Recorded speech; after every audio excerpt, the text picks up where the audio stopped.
Hey, it's Bernadette, your transformational high performance coach. And it's Sunday. So I thought I'd jump on. It's been a busy weekend. I've been working and helping some clients and actually help. Wow, my lipstick looks crazy. Um, some last minute stuff changes in schedule. And since I'm probably not working tomorrow because it's my birthday, other than behind the scenes stuff, marketing stuff, I wanted to jump on and share some things with you while it's fresh. So, and this is about we're going to talk about when you're working in a sort of toxic environment or your job, there's a lot of shakeups. And I mean, there's a lot of that going on. For those of you who read my book, I talked to my cousin Grant yesterday. He called me out of the blue and we were talking about stuff. And I shared with him, like, I think it's time for you to find a new job. Like, we've been talking for months. I was just in LA at doing his wedding, right? I performed the ceremony for their wedding. We were talking a lot about how the company he's at in LA it's massive shakeups and it's just become very, very toxic all the way around. And it's getting worse. And they keep changing his position. He's a director and has done some amazing things. And I'm like, you need to find a new job. And he's like, well, someone had approached me, for this other company and they want to open a new division, which he's an expert in, right? He's like, so I was thinking about sending them my resume. Can you help me? Can you coach me? And I was like, I can coach you. I was like, but what are you worried about? Because he's done some pretty innovative things. So and before I go on, I am broadcasting on TikTok on my phone, and then on StreamYard, we're on LinkedIn, Facebook, YouTube. So we're all over the place. So if I seem distracted trying to go from my phone to the main screen, so hello, I see a lot of new people over on the TikTok. Um, yeah, and then those of you on Facebook, whether you're live or on you're going to watch the replay, just say hello. Tell me where you're from. Tell me what your questions are. Tell me what you think about. Because I have two things I want to share with you, or two different stories I want to share with you. One was my cousin Grant yesterday, who's now employed me to be his high performance coach. As he goes and shifts from a director level position, is now going to apply for this vice president job, which funny enough, they've already started to scout him. And imposter syndrome's coming up, which is one I want to talk about. On top of that, I just jumped off of a call with one of my old clients. We just did a breakthrough call, and she's working for a massage studio that is just not a great studio. She's not making very much money, but she also has building her business on the side. Has just been so overwhelmed she couldn't see out of the box. And that's what happens. We get into these situations where we're super busy and we can't see outside of the box. We can't see the possibilities. So I'm going to share with you how I walked them through it and gave them insights. It might give you some insights. So back to my cousin. And I'm not going to give a lot of identifying information because that's his stuff. But he is, like I said, he works in freight, air freight, and he is like one of the biggest experts in the LA area for that position.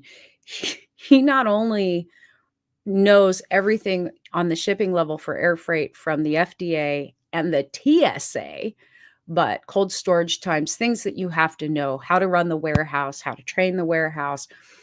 But he seemed to have forgotten. Hi, Andy. He seems to have forgotten that he did something that no one else did. He's got an accommodation letter from TSA for taking a training that they created, paid a ton of money to create, and changing it so that the employees, the workers could actually understand it.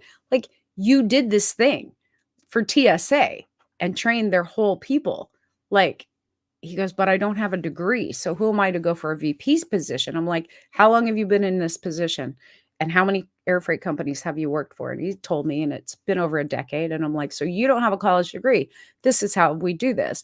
Because he goes, well, what do I do in the interview when they ask me? Because they've already talked to him about it. He just hasn't submitted his resume. He's a little afraid to because he doesn't have a college degree, doesn't have his master's, whatever. No, I'm like, you ask them. So do your guys that just came out of college that are applying for the same position and maybe they have a couple years experience, Have they gotten an accommodation letter from the TSA? Did they create an entire training program to train people on the scanners with the TSA? Do they have that? Do they know how to work with the FDA? Can they write a training manual for that? Because you have that. Not only that, these people want to open a new freight forwarding company division of their company from the East Coast to West Coast. Do are your college degree people with very little experience, if any, in the industry? Do they have the top clientele that they've already built relationships with? Are they bringing that with them? Because I am, right? Because he's like, I don't know. He goes, I have the experience. I just don't have the college. I'm like, forget about the paper. And see, in his mind, he was a little afraid to go for it. This is why I'm sharing this with you.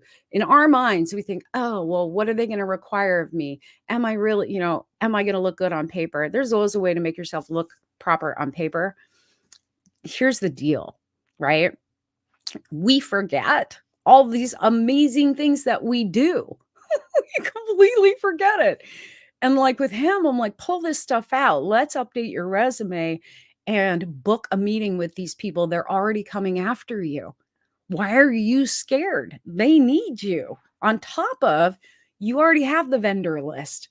You can literally write the SOPs for them. You can write their training program for developing their entire division. Why would you question that? And what is that worth?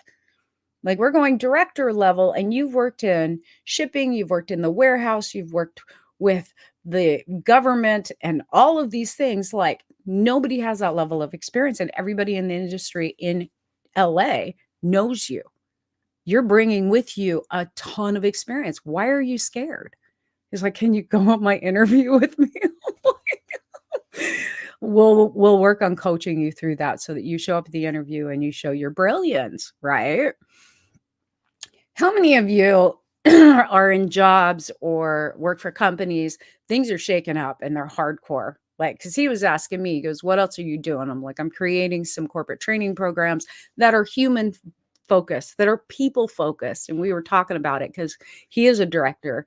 He's like, teams are just not operating anymore. And then the higher ups are not listening. They're doing these things that are actually making people less motivated, and they're trying to motivate productivity.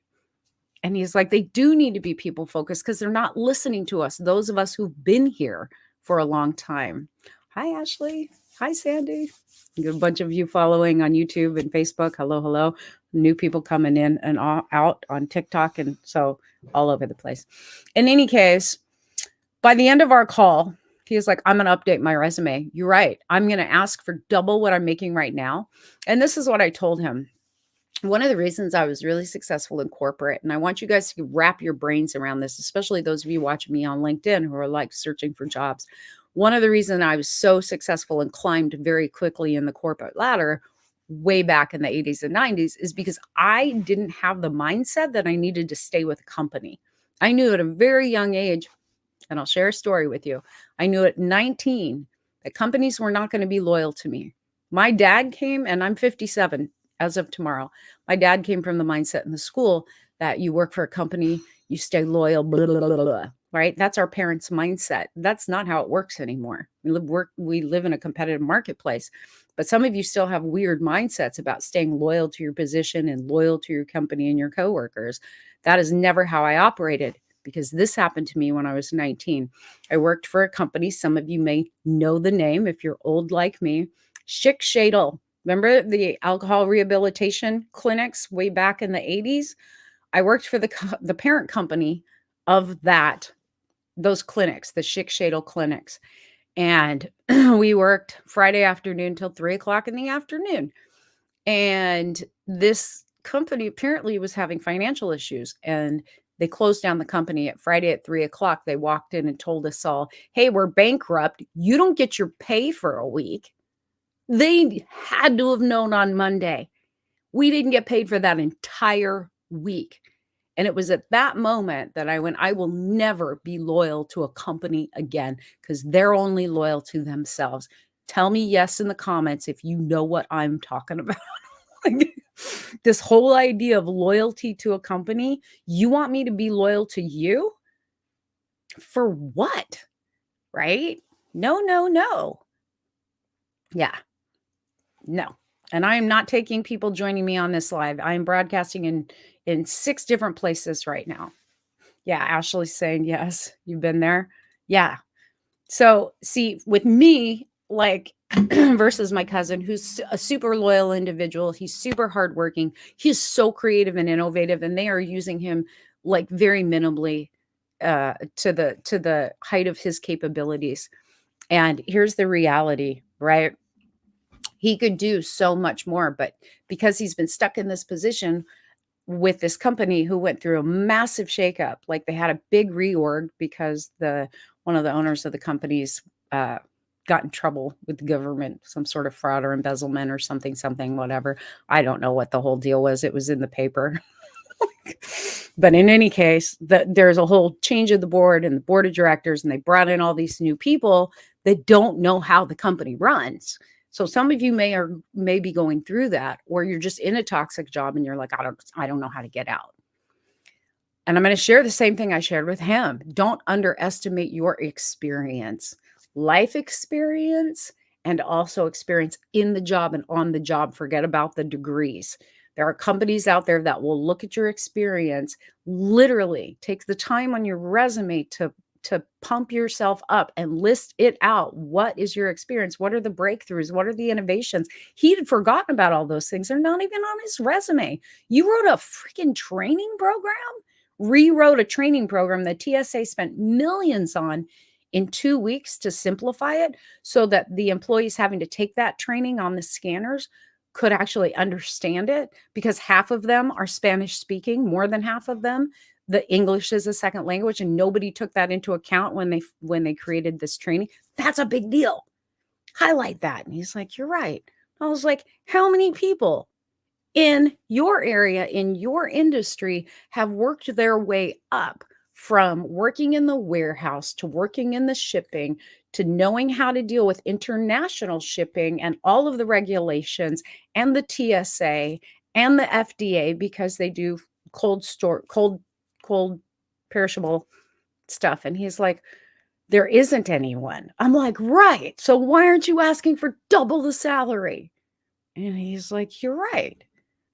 You're right. I do have the experience. Forget about the degrees." And it just took that conversation. We had maybe a 45-minute conversation yesterday to get him out of his head of feeling like my life is being sucked from my toenails and I hate this. How long am I going to? I mean, he was going to wait it out to see if the company turned around. You don't have to wait it out. Literally, when I went through that with Schick Shadle, where they called us in at 3 p.m. into a whole, like, they called us into the big lunchroom and they're like, "Sorry to tell you, don't come back to work on Monday. Y'all can go home at 3 o'clock." And I'm like, "You knew this at 8 a.m. You knew this on Monday. You could have been honest with us that you weren't going to pay us for the week. Your bankruptcy just got approved. So now you're laying all of us off, firing us, and you don't have to pay us." This was back in 1986. And that was my first experience at 19 years old with a corporate company that just had no regard for the employees, no regard. Like, I just spent a week of my life that I don't get paid for, and that's okay. Taught me a long time ago, don't be loyal to a company. They treat you well, great. Do your best. I always do my best anyways, but the minute it gets toxic, I'm out. Why? Because I know that there's a world of possibilities out there. I'm super ingenious. I'm super inventive. I'm a high achiever. I value hard work. And I am a workhorse when I'm working on something, whether it's for you or for somebody else. I mean, for myself, like, I will work my butt off. I put out quality work. So if someone's going to treat me like that, I'm out. You're going to be toxic and all the other, I'm out, right? If you want to ask me what I think about something and how it can be improved, I will give you my honest opinion, but you need to be willing to listen. And this is where corporate needs to change. Like I said, needs to be more human focused. How many of you agree with that? Like, it's so profit focused and forgetting the fact that you have employees that are humans that are working for you at all levels, from the bottom to the top, and your customers are human beings too that are using your products. The minute you lose the humanity, is the minute your profits then start to go down or your environment starts to fall apart. And like he was saying, they need that. Corporate needs that training. Say yes in the comments if you know what I'm talking about. Like, needs to be human focused. You don't need to kowtow to everybody's emotional immaturity and give them everything they want, but you need to listen to them. Your employees, if any of you are CEOs, and I coach some of you, right? Some of you leaders, if you're CEO, if you're director level, VP, you're like, how do we get the motivation, the productivity back? You start treating your people like human beings. Those of you who are employees, start speaking up for yourself. And if your company's not listening, go find a company that will. There are companies who are forming much better foundations for changing culture. And we need to demand it. It is already in the marketplace being demanded, why there's such a hard time for companies to hire people. And there's a lot of people laying off too. But guess what? You wouldn't have to lay people off if you actually put them first instead of just your profits. And your profits always soar when you put people first, period. End of story. So if you're in that situation, I'm telling you right now, make a bold move. Start looking for, another position. But you better be, and here's your job, show up as your best self. Show up positively, show up with a good work ethic, knowing the value that you bring, right? And don't let anyone put you down. Today's corporate world's full of sycophants, not innovators. Yeah, they're more interested in, yes, I agree. But it's not all like that. And there is some shifts and changes. And I think it's going to take all of us to create a revolution, A, within ourselves, and B, within the jobs that we hold. Now, yeah, I'm self-employed. I made that choice. It's like a client I had today, I just got off a call with, who's working for a company, and they pay her jack. And I'm like, why don't you go out on your own? She goes, well, I do have some private clients. I'm like, okay, fine. What's it going to take to book you out into the month of January to just say la vie, leave the job? And she had such an overwhelming schedule. Single mom, just went through a divorce, and she's a massage therapist. And she's like, well, I don't even know how to start. And I'm like, here, A, B, C, and D. Here's what you do. Here's the tech you need. It's super cheap. Put these things out on social media. Copy some of the stuff that I do on social media and watch what happens. And all of a sudden, by the end of the call, 1 hour in a breakthrough session, and I put the link in the description for those of you on Facebook, LinkedIn, and YouTube, 1 hour.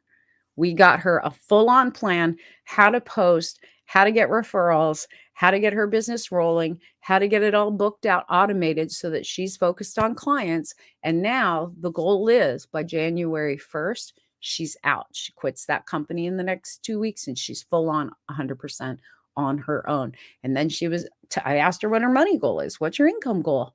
She's like 10 grand. I'm like, you're doing all one-on-one sessions for 10 grand. It's not going to happen, because she does other things other than massage therapy. I was like, you have to think one to many, not just one to one. I'm like, what else can you offer? And we started to talk about it. And pretty soon we have this whole membership platform that she can build that is super easy for her to make 10 grand a month, but not have to be killing herself hour upon hour upon hour. The power you have to see outside of your box when you have someone like me come in, and start to really dial in and listen, on top of my superpower, I'm an intuitive, right?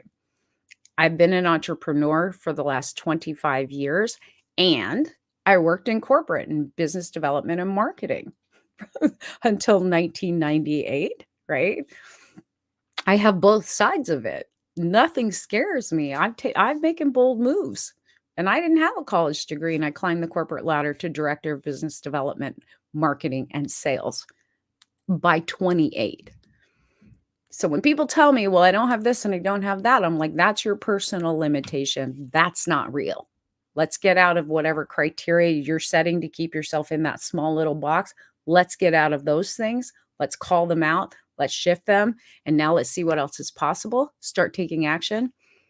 Grant, as of tomorrow, he's setting the appointment with the new company. He's got all of the stuff to take in with them, the manual that he created, the accommodation letter, like he's ready to rock it. I'm like, there you go. Now you double your salary in corporate. This one, 2 weeks, you're in business for yourself, 100% making way more money, working way less. Anything is possible. I'm telling you, I've done it multiple times.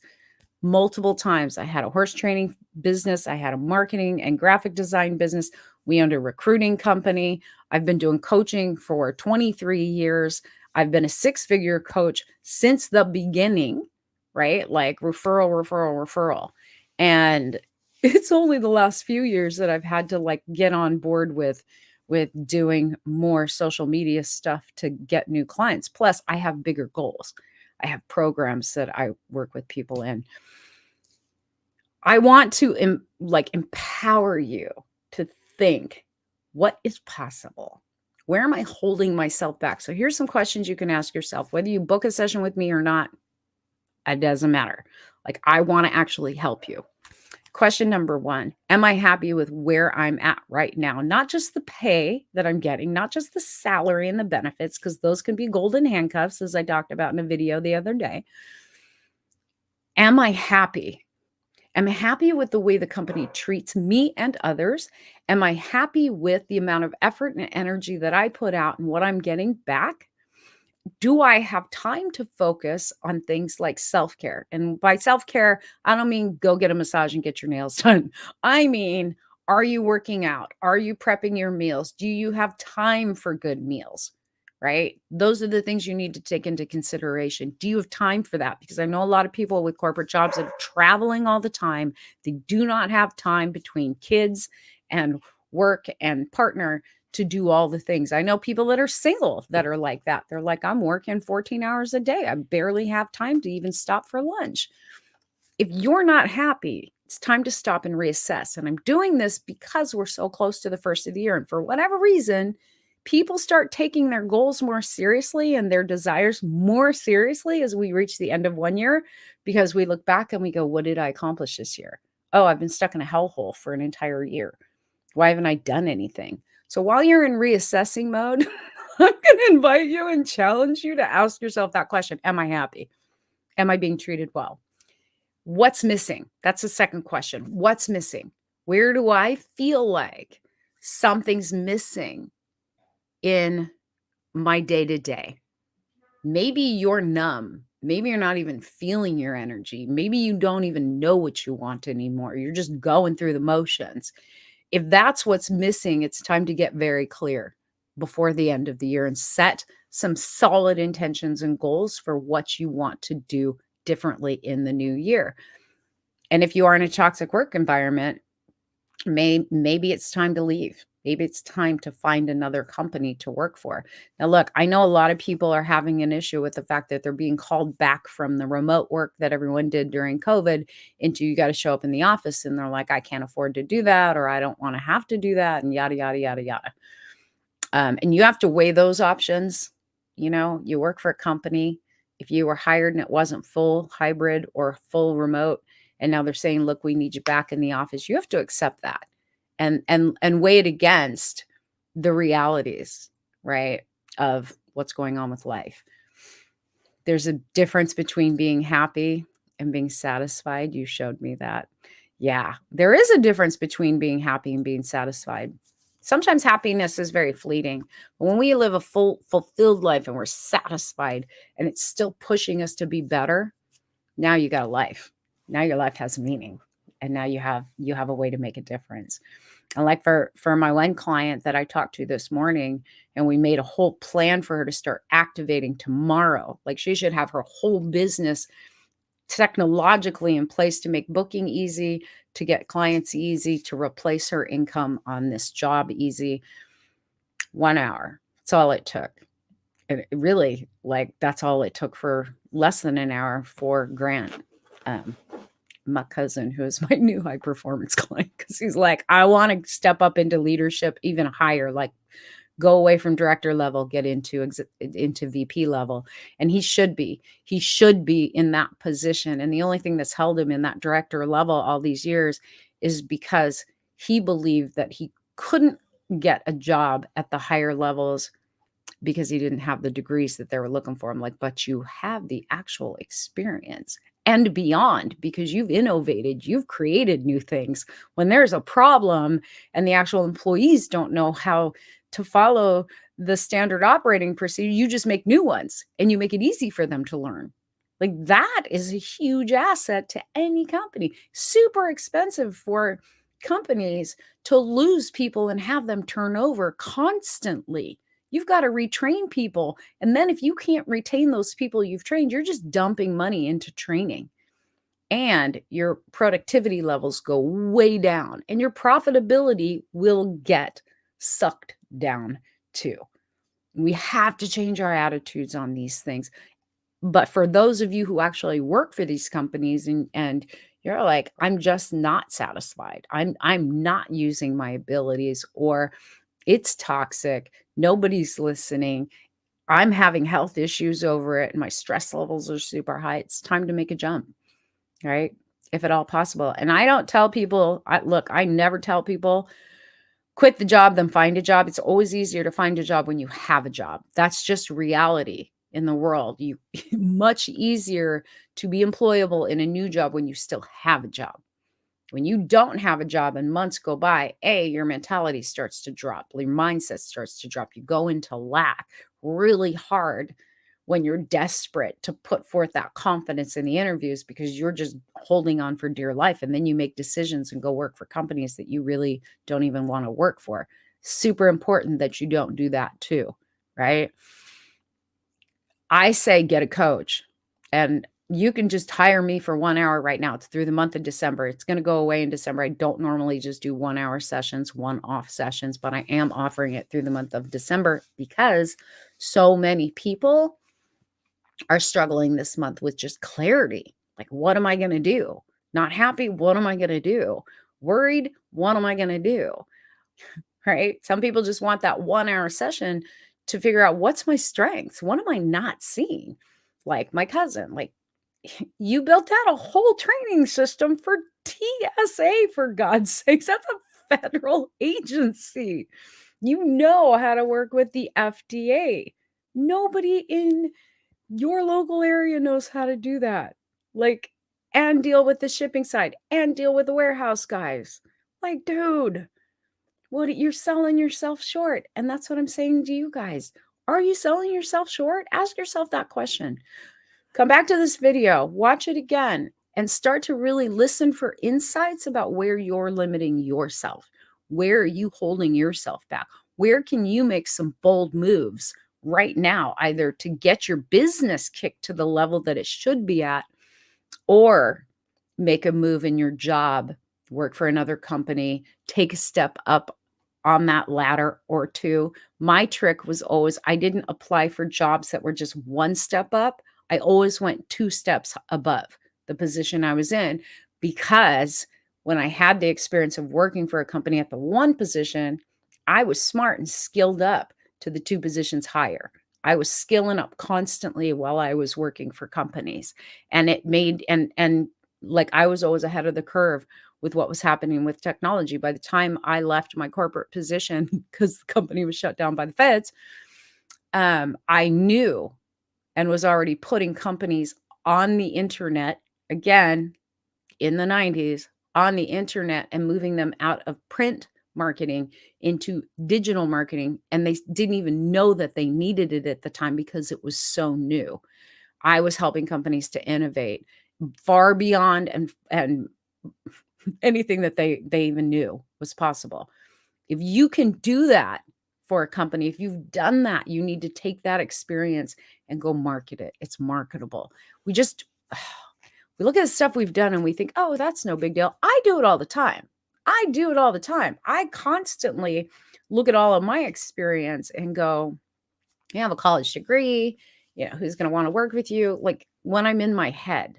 But then when I actually put it down on paper and I look at my client roster of the people I've worked with CEOs of big healthcare corporations.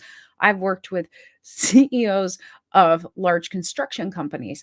I've worked with celebrities. I've worked with stockbrokers. I've worked with doctors and lawyers. And I worked with moms. They're going through divorce and they're trying to protect their kids.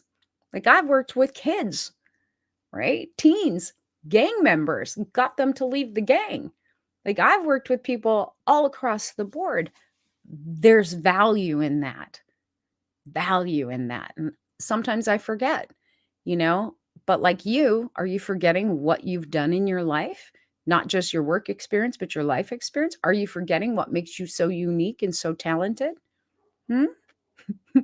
Because we forget all the things that we've done and we think, oh, it's no big deal. Like my cousin, like I did it because it was necessary and it was making it easier for my guys to learn. I'm like, right. But not everybody does that. Not everyone has that experience. Capitalize on that experience, put that to the top of your resume, let them know that as they start their new air freight company division, you already know the players.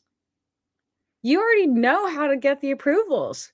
You already know the top clients that are not happy with your current company. Bring them with you.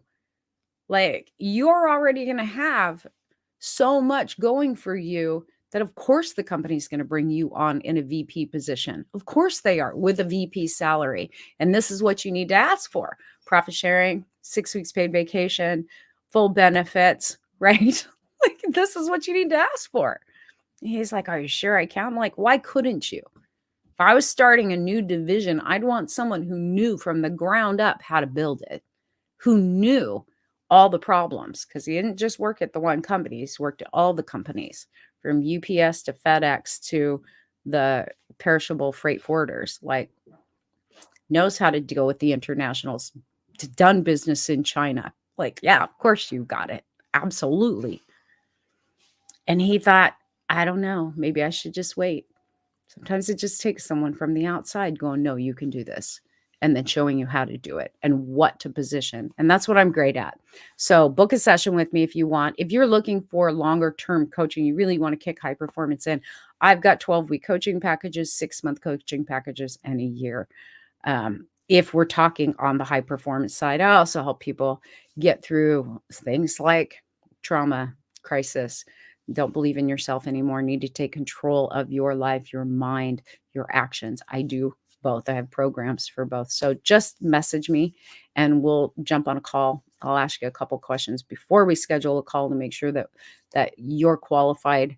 I'm the right fit for you, but I'm more than happy to help you. 2024 is going to be a very fast moving year. Listen up. And I am an intuitive. Like I've got a track record of 30 years and 50,000 clients. Like I've done murder investigations. I've found missing children and missing people. So intuitively, I'm telling you, 2024 is going to be a fast moving year, but it's going to demand us to step up to a much higher level because the world is changing, right? And we have to come together and come from a heart center. And we need to really bring our best and put that out into the world. That is what's being demanded of us. Yes, we can make demands of the world as well, but we cannot do so if we're not showing up as our best, right? A lot of people, and I talked about this a lot too, and I've got some posts that are going to go out over the next few weeks about the difference between dreams and manifesting and actual goals and goal achievement. I teach manifesting, been doing it for a long time. However, I don't just teach law of attraction. I teach all the all the laws, and the one law that people just leave out because it doesn't sound appealing is the law of action. And that's an actual universal law. You can't just keep it up in your head and dream about it and wait for something to drop out of the sky. You need to take action. 2024 is a year of action. It's also a year of abundance and power, but it's not power to lord over others. It's power over our minds. It's power to create exactly what we want on the highest level possible. So if you want my help, let's go. If you just want to watch my videos, make sure you click follow and please share them. Share my videos, whether you're on Facebook, LinkedIn, YouTube, TikTok, Instagram. Share the videos. A lot of people right now are in a space where they're spinning around alone in their heads, the worst place to be, coming from an overthinker, coming from a perfectionist. I know how hard it is to see what's possible when you're just bouncing around in your own head of the echo chamber. Like you're only getting your thoughts based on past events, not able to lean into the future. You need to lean into the future now with your strengths. in full display. It's time to come together that way. I wish you the best. I hope you have a wonderful, wonderful Sunday. Tomorrow's my birthday, so I'm probably not going to be on. Wow, it looks really weird on my phone. Yeah, wishing you all the best. I'm going to log out now if I can figure this out on the TikTok. But for now, I'm going to say goodbye to all of you on Facebook and YouTube and all the likes. I hope that helped. Put in the comments if it sparks some things for you where you are limiting yourself. I want to hear. And then I'll do some more content around it. If you have questions, like put your comments in so I know what you want to learn from me, what you want advice on, what you want topics to be built around for our content. Okay. And I will see you guys after my birthday tomorrow.